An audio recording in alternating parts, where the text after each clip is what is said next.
ગ્રામ્ય સ્વાસ્થ્ય જાગૃતિ કાર્યક્રમ અને એક મોટી ફરિયાદ જે બહેનોમાં હોય છે તે છે થાક લાગવો. તેના વિશે પણ આજે આપણે સમજીએ.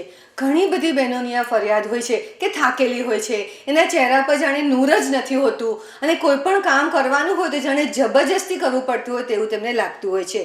તો આ થાક કેમ લાગતો હોય છે? થાક લાગવાના 5-6 અગત્યના કારણ છે.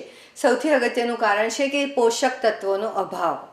કોઈ પણ સ્ત્રી જ્યારે એનામાં લોહ તત્વનો અભાવ હોય અને પાંડુરોગથી પીડાતી હોય કે કોઈ વિટામિનની ખામી હોય કે કોઈ ખાસ પોષક તત્વની ખામી હોય, પ્રોટીનની ખામી હોય, એને પૂરતી કેલરીઝવાળો ખોરાક ના મળતો હોય તો તેના શરીરમાં સ્ફૂર્તિ અને શક્તિ જ નથી હોતી તેનું કામને નિભાવવા માટે.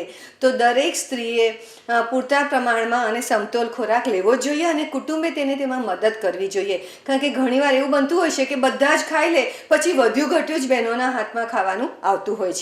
પછી બીજું કારણ છે કે તેમને કોઈ પણ નાની મોટી બીમારી કે તકલીફ હોય અને બહેનોને બીમારી હોય તો જલ્દીથી તેની સારવાર કરાવતી નથી અને કુટુંબીજનો પણ તે બાબતને બહુ ધ્યાન આપતા નથી હોતા. તો કોઈ પણ બીમાર સ્ત્રી હોય, પછી તેને કમરનો દુખાવો હોય, ઝીણો તાવ હોય કે પ્રજનન અંગોનો ચેપ હોય, જો બીમારી હોય અને સારવાર કરવામાં ન આવે તો તે શારીરિક રીતે પણ થાકેલી હોય છે અને કંટાળેલી હોય છે. બીજું અગત્યનું કારણ છે માનસિક તણાવ. આપણા દેશમાં ઘણી સ્ત્રીઓ પોતાના ઘરમાં જ સુખેથી અને આનંદથી નથી જીવી શકતી. કૌટુંબિક ત્રાસ હોય છે, તેમને પૂરતું માન સન્માન આપવામાં નથી આવતું અને ઘણી બધી ઇમોશનલી રીતે પણ ડિસ્ટર્બ હોય છે. તો કુટુંબીજનોએ ધ્યાન રાખવું જોઈએ કે કોઈ પણ સ્ત્રીને પણ કુટુંબમાં આનંદથી રહી શકે તેવું વાતાવરણ ઉત્પન્ન કરે અને દરેક સ્ત્રીએ પોતાનો તણાવ ઓછો કરવા માટે પોતે પણ પ્રયત્નશીલ રહેવું જ જોઈએ. ઘણી સ્ત્રીઓને એવું બનતું હોય છે કે માસિક પહેલાં અને માસિક સમયે થોડી તકલીફો વધારે લાગતી હોય છે.